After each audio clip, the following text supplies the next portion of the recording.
The great irony of the last several weeks in the impeachment trial is that the Democrats accused the president of using his governmental office to go after his political opponent.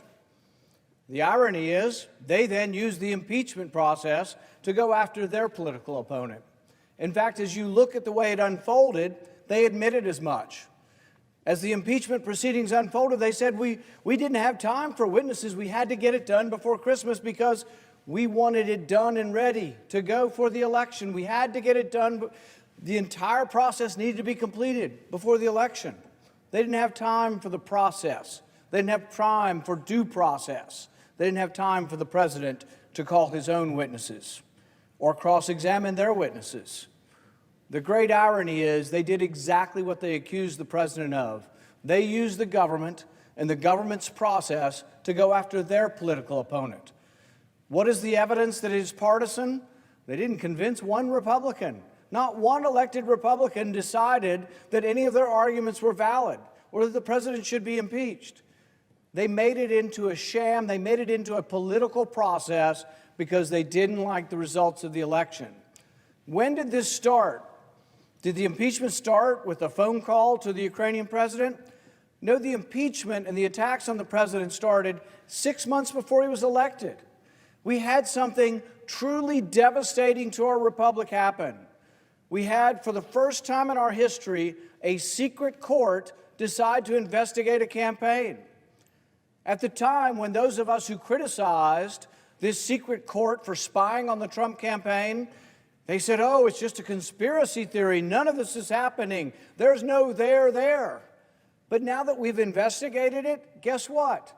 The FISA court admits they were lied to. The FBI has now been proven to have lied 17 times. We've got a half a dozen people at the top level of our intelligence community who have admitted to having extreme bias.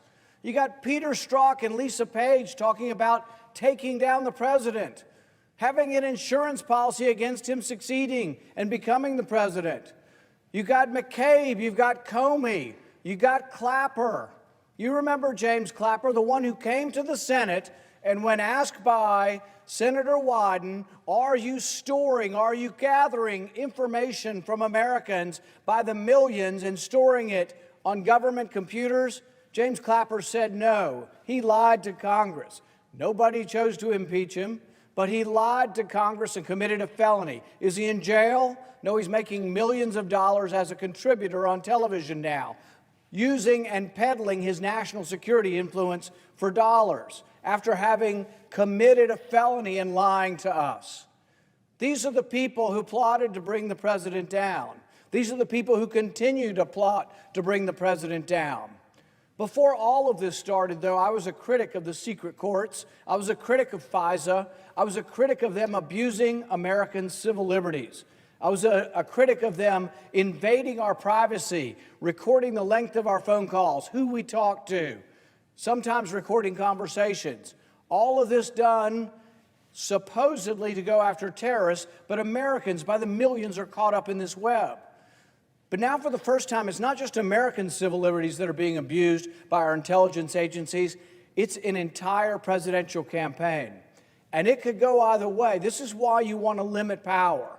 Men are not angels, and that's why we put restrictions on government.